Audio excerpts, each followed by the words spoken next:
بتانے کا مقصد یہ ہے کہ معصوم عن الخطا اگر کوئی ہیں تو انبیاء کی ذات اور جناب محمد رسول اللہ صلی اللہ علیہ وسلم ہیں۔ اللہ رب العالمین نے قرآن و حدیث کی حفاظت فرمائی، اسی لیے قرآن و حدیث ہی کی اتباع ضروری ہے۔ اس کے علاوہ جو بھی علماء کرام ہیں، جو بھی ائمہ مجتہدین ہیں، ان کے بارے میں یہ ہمارا عقیدہ ہونا چاہیے کہ ان سے خطا اور امکان دونوں، اس لیے کہ اللہ تعالیٰ نے ارشاد فرمایا سورہ نساء کے اندر، یا ایھا الذین آمنوا اطیعوا اللہ واطیعوا الرسول اولی الامر منکم فإن تنازعتم فی شیء فردوہ الی اللہ والرسول ان کنتم تؤمنون باللہ والیوم الآخر۔ اے ایمان والو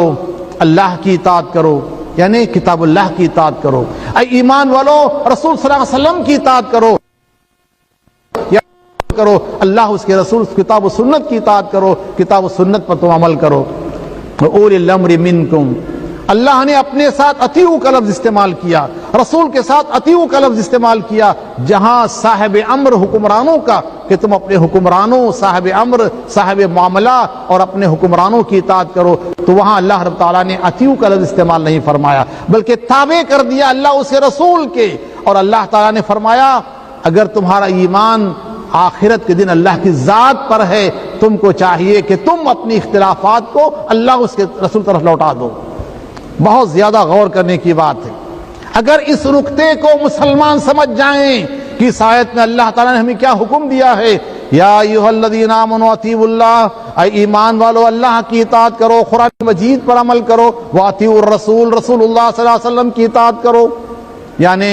مسلمانوں جناب محمد الرسول اللہ صلی اللہ علیہ وسلم کی حدیث پر عمل کرو، ہوتے ہوئے مصطفیٰ کا گفتار مت دیکھ کسی کا قول و کردار، جب اصل ملے تو نقل کیا ہے، یہاں وہم و گما کو دخل کیا ہے۔ اصل دی آمد کلام اللہ معظم داشتن، پس حدیث مصطفیٰ برجاں مسلم داشتن۔ محمد کے جس دل میں الفت نہ ہوگی، سمجھ لو کہ قسمت میں جنت نہ ہوگی، بھٹکتا رہا ہے بھٹکتا رہے گا۔ محمد سے جس کو عقیدت نہ ہوگی، کرے جو اطاعت محمد کے دل سے، اسے پیر و مرشد کی حاجت نہ ہوگی۔ میرے اسلامی بھائیوں،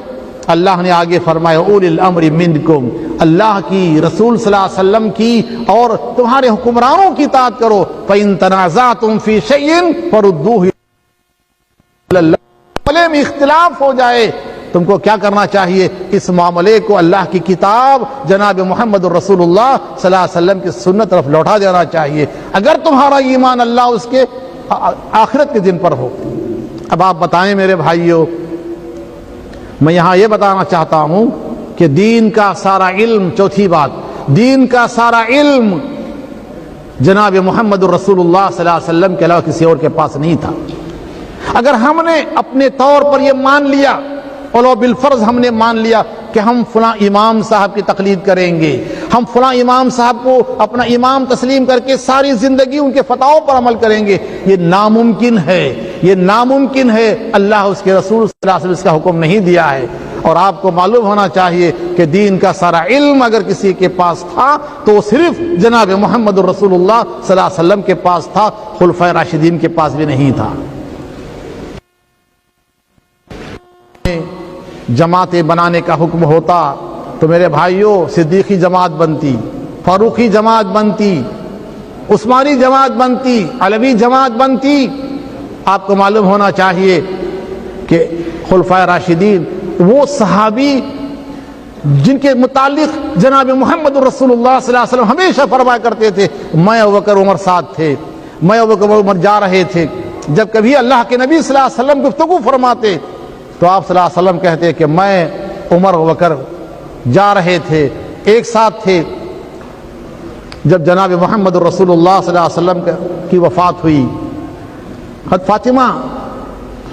خلیفہ اول کے پاس آئیں، کہا خلیفۃ المسلمین، ابا جان نے جو جائیداد چھوڑی ہے وراثت میں اسے مجھے حصہ ملنا چاہیے۔ ابوبکر صدیق رضی اللہ تعالیٰ نے کیا کہا، ہم نہیں جانتے کہ اس معاملے میں رسول اللہ صلی اللہ علیہ وسلم کا کیا حکم ہے۔ آپ نے شورا کو بلایا، صحابہ کرام سے مشورہ کیا، صحابہ کرام نے کہا کہ جناب محمد رسول اللہ صلی اللہ علیہ وسلم نے فرمایا ہے نحن معاشر الانبیاء لا نورث ما ترک صدقہ۔ ابو داؤد کی روایت ہے، اللہ کے نبی صلی اللہ علیہ وسلم نے فرمایا کہ ہم انبیاء کی جماعت، ہماری جو بھی جائیداد وراثت جو بھی ہوگی تقسیم نہیں ہوگی، اس سے فائدہ اٹھانے کا حق ہماری آل اولاد کو ہوگا، لیکن بطور وراثت وہ تقسیم نہیں ہوگی بلکہ بیت المال میں جمع کی جائے گی، وہ صدقہ ہوگی۔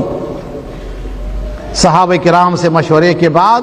ابو بکر صدیق رضی اللہ تعالی عنہ نے میرے بھائیوں اس کا فیصلہ فرما دیا۔ عمر بن خطاب رضی اللہ تعالی عنہ جیسے کہ آپ کو معلوم ہونا چاہیے ایک مرتبہ خطاب فرما رہے تھے، حالات کچھ ایسے تھے کہ خواتین کی جانب سے مہر کا بڑا مطالبہ ہو رہا تھا، مہر بہت سے طلب کیا جا رہا تھا۔ عمر بن خطاب رضی اللہ تعالی عنہ نے کہا مجھے اس بات کی اطلاع ملی ہے کہ ہماری خواتین نکاح میں مہر کا بہت زیادہ مطالبہ کر رہی ہیں، لہٰذا میں یہ چاہتا ہوں کہ سرکار کی جانب سے، حکومت کی جانب سے مہر کی ایک مقررہ حد مقرر کر دوں، مہر کی ایک حد مقرر کر دوں۔ درمیان میں خاتون جب خطاب ختم ہوا اس کے بعد ایک خاتون نے کہا امیر المومنین اللہ رب العالمین قرآن مجید میں ارشاد فرماتے ہیں وَآتَيْتُمْ إِحْدَاهُنَّ قِنطَارًا فَلَا تَأْخُذُوا مِنْهُ شَيْئًا، سورہ نساء کی آیت۔ اللہ نے فرمایا اگر تم میں سے کوئی احد پہاڑ برابر بھی کسی خاتون کو مہر میں دولت دے دے، اس میں سے جب جدائی کا تفریق کا وقت آئے اس میں سے کچھ نہ لے، اللہ رب العالمین اس بات کی اجازت دیتا ہے کہ جس کے پاس فراخی ہے، خوشحالی ہے، وسعت ہے، مالداری ہے، وہ پہاڑ برابر بھی مہر میں کچھ دے سکتا ہے، لیکن آپ کیسے روکتے ہیں؟ عمر بن خطاب رضی اللہ تعالیٰ عنہ نے اس پر اللہ رب کا شکریہ ادا کیا کہ اللہ تعالیٰ شکر ہے کہ عمر کی خلافت میں ایسی بھی خواتین ہیں کہ اگر عمر سے کچھ خطا ہو جاتی ہے تو وہ خاتون عمر بن خطاب کو سیدھی راہ پر لاتی ہے اور صحیح مسئلہ بتا دیتی ہے۔ اس طرح کے واقعات سن کر کے ہمارے بعض احباب کو بھی اس طرح کی باتیں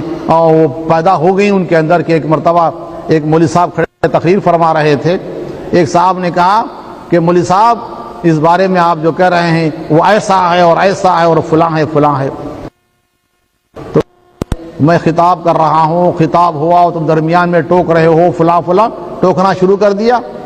تو اس وقت اس نوجوان نے کہا کہ جب عمر بن خطاب رضی اللہ تعالیٰ عنہ کو ایک خاتون ٹوک سکتی ہے تو میں کیوں نہیں ٹوک سکتا؟ تو مولانا محترم نے یہ فرمایا، یہ کہا کہ نہ میں